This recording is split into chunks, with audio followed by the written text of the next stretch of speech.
ఇవాళ మన స్టూడియోలో ప్రముఖ ఆధ్యాత్మికవేత్త ఆస్ట్రోన్యూమరాలజిస్ట్ శ్రీమతి జయప్రద గారు ఉన్నారు. మేడంతో మాట్లాడదాం. మేడం నమస్తే. మేడం నమస్తే అమ్మ. శ్రీమాత్రే నమః.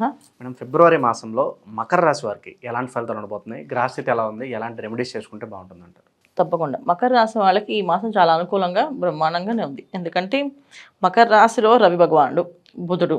సో పేరు ప్రతిష్టలు, గౌరవము, తర్వాత వీళ్ళకి ఎప్పటి నుంచి ఎదురు చూస్తున్న విషయాల్లో ఒక మేలు అంటే ఎంత కష్టపడతారంటే ఒక చిన్న పాటి గుర్తింపు కోసం వీళ్ళు చాలా కష్టపడుతుంటారు.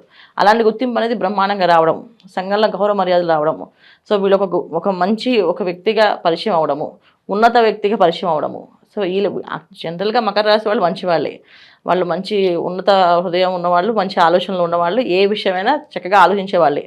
కాకపోతే ఏంటంటే ఎంత బాగా ఆలోచించినప్పటికీ కూడా వీళ్ళు పేరు చెప్పినా పని అవ్వకపోవడం, వీళ్ళు వచ్చినా పని అవ్వకపోవడం, వీళ్ళు అనుకున్నా పని అవ్వకపోవడం జరిగే అవకాశాలు ఎక్కువగా ఉన్నాయి మకర రాశి. ఎప్పటి నుంచి గత 7 ఏళ్ళ నుంచి ఆ పరిస్థితి. అయితే ఈ మాసం నుంచి వాళ్ళకి కాస్త రిలీఫ్ అనేది జరుగుతుంది. ఖచ్చితంగా మంచి గుర్తింపు, పేరు ప్రఖ్యాతలు, గౌరవం, ప్రతిష్టలు అన్నీ కలిసి వస్తాయి మకర రాశి వాళ్ళకి. ముఖ్యంగా సంతానం వల్ల మంచి పేరు ప్రఖ్యాతలు రావడం, సంతానం యోగం, సంతానం మంచి బ్రహ్మాండంగా సాధించడం, విజయాలు సాధించడం. సో సంతానంలో చాలామంది క్రికెటర్స్ ఉండొచ్చు, తర్వాత పొలిటీషియన్స్ ఉండొచ్చు, లేకపోతే మీడియాలో పనిచేసే వాళ్ళు ఉండొచ్చు, లేకపోతే వాళ్ళు ఇంకా ఏదైనా క్రికెట్ స్టార్స్, టెన్నిస్ స్టార్స్ ఏదో ఒక అయి ఉండొచ్చు. వాళ్ళకి మంచి గుర్తింపు రావడం, వాళ్ళ వల్ల వీళ్ళకి గుర్తింపు రావడం. సో పలానా వాళ్ళ తండ్రి, పలానా వాళ్ళ తల్లి అని చెప్పి గుర్తింపు అనేది జరుగుతుంది ఈ మాసంలో. అంటే సంతాన యోగం, సంతానానికి సంబంధించిన విషయాల్లో చాలా అనుకూలమైన అభివృద్ధి ఉంది వీళ్ళకి. దానివల్ల పేరు ప్రఖ్యాతులు వస్తాయి వీళ్ళకి. అలాగే వీళ్ళు సాధించాలనుకున్న విషయాల్లో, వీళ్ళు చేయాలనుకున్న వ్యాపార విషయంలో, పెట్టుబడులు పెట్టే విషయంలో, పెట్టుబడి పెట్టి ముందుకు వెళ్దామా వెళ్ళకూడదా అనుకున్న ఆలోచన విధానంలో అన్నింటిలో కూడా అనుకూలంగా ఉంది. సో పెట్టుబడులు పెట్టడమే కాకుండా అదొక మంచి స్థాపించడం, దాని నుంచి డే బై డే గ్రో అవ్వడం, ప్రతిరోజు ఒక మంచి విషయాలతో ముందుకు వెళ్ళడం అని జరుగుతూ ఉంటుంది ఈ మకర రాశి వాళ్ళకి. ఈ మాసం చాలా అనుకూలంగా, చాలా బ్రహ్మాండంగా ఉంది. అలాగే విద్యార్థులు, నిరుద్యోగులు, పెళ్లి కాని వారు వీళ్ళకి ఎలా ఉండబోతుంది మేడం? సో విద్యార్థులు అయితే కొంచెం కష్టపడి చదివితే బ్రహ్మాండమైన ఫలితాలు కనిపిస్తున్నాయి. ఎందుకంటే కష్టపడి చదవాల్సింది, చదివితే బ్రహ్మాండంగా వీళ్ళకి యోగాలు అనేది వరిస్తున్నాయి. అందుకే చదవచ్చు. ముఖ్యంగా ఏంటంటే ఈ విద్యార్థుల్లో ఎవరైతే ఐపీఎస్, ఐఏఎస్, యూపీఎస్లో చదవాలనుకున్న వాళ్ళందరూ కొంచెం కష్టపడితే మంచి పదవులు, మంచి గుర్తింపు వచ్చేస్తుంది. బ్రహ్మాండంగా ఉంది. కొంచెం పొద్దున్నే లేవడము, నిద్ర లేచి చదవడం, అది నైట్ టైం చదవకుండా మార్నింగ్ పూట చదివితే, ఎర్లీ అవర్స్లో 3 గంటలకి బ్రాహ్మీ ముహూర్తం అంట, ఆ ముహూర్త టైంలో లేచి చదివితే కనుక మంచి విజయాలు వరిస్తాయి వీళ్ళని. అలాగే ఉద్యోగస్తులు ప్రయత్నాలు ఎవరైతే చేస్తే ఉద్యోగాలు రావడం, ఆ ఉద్యోగంలో స్థిరపడ్డము. అంటే ఇప్పుడు చాలామందికి ఉద్యోగం వస్తుంది, 1 నెల 2 నెలలు చేసి మళ్ళీ మానేస్తుంటారు. సో సరిగా ఉండవు. అలా కాకుండా మంచి స్థిరమైన సంపద, స్థిరమైన పొజిషను అనేది అవకాశం ఖచ్చితంగా కనిపిస్తుంది ఈ మాసంలో.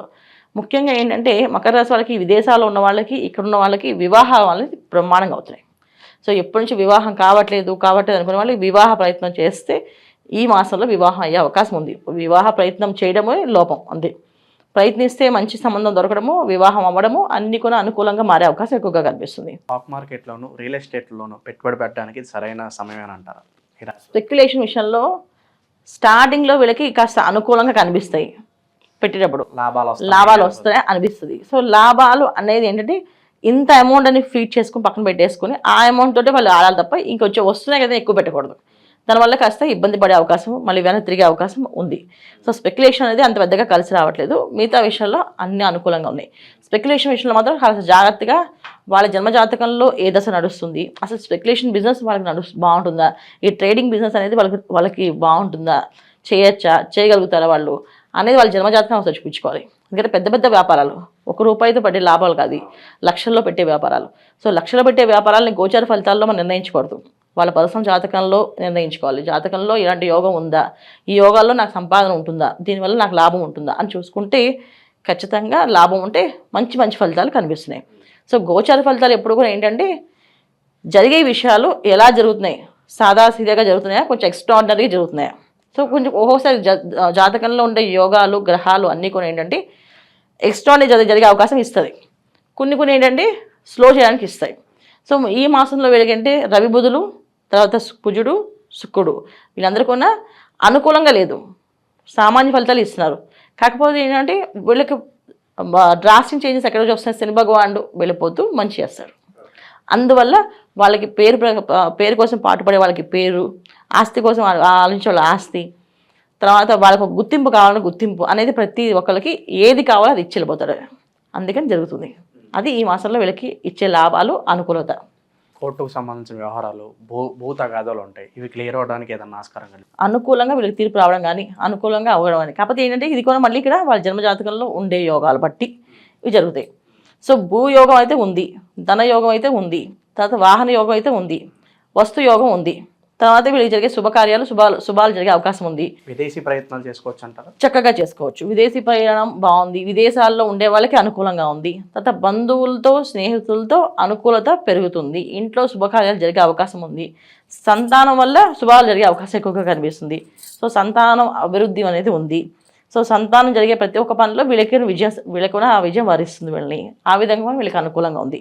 సో విజయాలు వరించే అవకాశం ఈ మాసంలో ఎక్కువగా మకర రాశి వాళ్ళకి కనిపిస్తున్నాయి. సో జాగ్రత్తగా చేసుకుంటూ వెళితే అనుకూలంగా ఉంటుంది. ఒక ఆరోగ్య విషయం జాగ్రత్తగా చూసుకుంటే అనారోగ్య సమస్య రాకుండా బయటపడతారు. ఎందుకంటే అన్నీ బాగున్నప్పుడు ఏదో ఒక ఇబ్బంది వచ్చి పడే అవకాశం ఎక్కువ ఉంది. ఆరోగ్య విషయం కొంచెం జాగ్రత్తగా, ప్రయాణాలు చేసేటప్పుడు చాలా జాగ్రత్తగా, ప్రయాణాలు ముఖ్యంగా వాహనం మీద నడిపే వాళ్ళందరూ కూడా ఇంట్లోంచి వెళ్ళేటప్పుడు కాస్త దేవుడు నమస్కారం చేయడం, ఇంట్లో వాళ్ళని ఎవరో ఒకరు ఎదురు రమ్మడము చేసి వెళితే క్షేమంగా వెళ్ళి లాభంగా వస్తారు. లేకపోతే కాస్తంత ప్రమాదం కనిపిస్తుంది. జాగ్రత్తగా ఉండాల్సిన అవసరం ఉంది. ఇంకా మెరుగైన ఫలితాలు పొందడానికి మకర రాశి వారికి ఏదన్నా రెమెడీస్ తెలియజేయండి మేడం. తప్పకుండా వీళ్ళకి హనుమాన్ చాలీసా రోజు చదువుకోవడం, హనుమాన్ చాలీసా వినడము, తర్వాత గురుచరిత్ర పారాయణ చేయడము, ఈ విధంగా చేసుకుంటూ వెళితే ఒక గురువు ఒక అనుగ్రహం ఉంటుంది, శని భగవాన్ ఒక అనుగ్రహం కలుగుతుంది. ఖచ్చితంగా హనుమాన్ చాలీసా చదువుకోవడం, జై గురుదత్త, శ్రీ గురుదత్త అనుకుంటూ వెళ్ళడము, శ్రీదత్త శరణం మమ అనుకుంటూ చదువుకుంటూ వెళ్దాం. ఈ చదువుకుంటూ వెళ్తే అన్ని అనుకూలంగా మారుతాయి. సో ద్వాదశ రాశులు అందరూ కూడా ఏంటంటే ఫిబ్రవరి మాసం అనేది చాలా అనుకూలమైన మాసం. ఎందుకంటే రవి మాసం, రవి భగవానుడు మకర రాశిలో రావడము అనేది ఒక విశేషం. సో అక్కడి నుంచి మనం తర్వాత పుష్యమాసం అయిపోయిన తర్వాత వచ్చేది మాఘమాసం. ఈ మాఘమాసంలో ప్రతి ఒక్క కార్యక్రమము 10ంతల ఫలితం వస్తుంది. చిన్న పరిహారమైనా అది పెద్ద పరిహారం కింద, పెద్ద ఫలితం కింద వస్తుంది. ఒక చిన్న దీపదానం చేస్తాము, ఆ దానం అనేది 10ంతలుగా మనకు లాభం అవుతుంది. అంటే ఇంట్లో చీకటి అనేది ఉండదు. దీపదానం అంటే ఏంటి? దీపాలు దానం చేస్తే దీపం వస్తున్నారు కాదు. మన ఇంట్లో ఏ రోజు చీకటి కోణం అనేది ఉండదు, చీకటిగా ఉండరు. అంటే చీకటి కోణము అంటే ఏంటంటే చెడు పనులు చేయడం కానీ, చెడు వ్యవహారాలకు వెళ్ళడం కానీ, వ్యసనాలకి బలివ్వడం కానీ జరగదు అని అర్థం. సో దీపదానం. అలాగే అన్నదానం చేస్తే ఏంటంటే అన్నానికి లోటు ఉండదు అని అంటారు. అన్నానికి లోటు ఉండదు అంటే ఏంటంటే చాలామంది ఆహారం ఉన్నా తినలేకపోతుంటారు. సో ఎందుకు తినలేకపోతే వాళ్ళకి రకరకమైన సమస్యలు, అజీత సమస్యలు, ఏదో రోగ సమస్యలు, ఏదో ఒకటి టైంకి అన్నం తినలేకపోవడం, టైంకి వేళకి తినలేకపోవడం అది జరుగుతుంటుంది. సో ఈ అన్నదానం చేయడం వల్ల అలాంటి ప్రాబ్లమ్స్ లేకుండా బయటపడతాం. సో మాఘమాసంలో అన్నదానం, దీపదానం, తర్వాత చాలామంది నోములు, పూజలు, వ్రతాలు చేస్తుంటారు. దాంట్లో చాలామంది నోములకి పళ్ళు, పసుపు, కుంకాలు, బట్టలు, వస్త్రాలు ఇవన్నీ దానం చేస్తుంటారు. ఇవన్నీ కొన్ని చేయడం వల్ల చాలా మంచి ఫలితాలు ఉంటాయి. అయితే ఒక్కొక్క రాశి వాళ్ళు ఏం చేసుకోవాలి అంటే మేషరాశి వాళ్ళు ఈ మాసం అంతా అన్నదానం చేస్తే చాలా మంచి ఫలితాలు. అలాగే వృషభ రాశి వాళ్ళు ఈ మాసం అంతా చక్కగా వస్త్రదానం చేస్తే చాలా మంచి ఫలితాలు. మిథున రాశి వాళ్ళు పుస్తకాలు దానం చేస్తే విద్య బ్రహ్మాండం సాగుతుంది. అలాగే కర్కాటక రాశి వాళ్ళు ఏదో ఒక వస్తువుని దానం చేయడం, అంటే వెండి కానీ రాగి కానీ ఏదో ఒక పాత్రను దానం చేస్తే అన్ని అనుకూలమైన ఫలితాలు కనిపిస్తున్నాయి. అలాగే సింహరాశి వాళ్ళు చక్కగా ఒక 10 మందికి చదువు విద్యాదానం చేయడం కానీ, ఒక విద్యార్థికి విద్య కట్టించడం కానీ చేయడం వల్ల మంచి ఫలితాలు ఉన్నాయి. ఇలా ఒక్కొక్క రాశి వాళ్ళు చేసుకుంటూ వెళ్తే అన్ని అనుకూలమైన ఫలితాలు కనిపిస్తున్నాయి.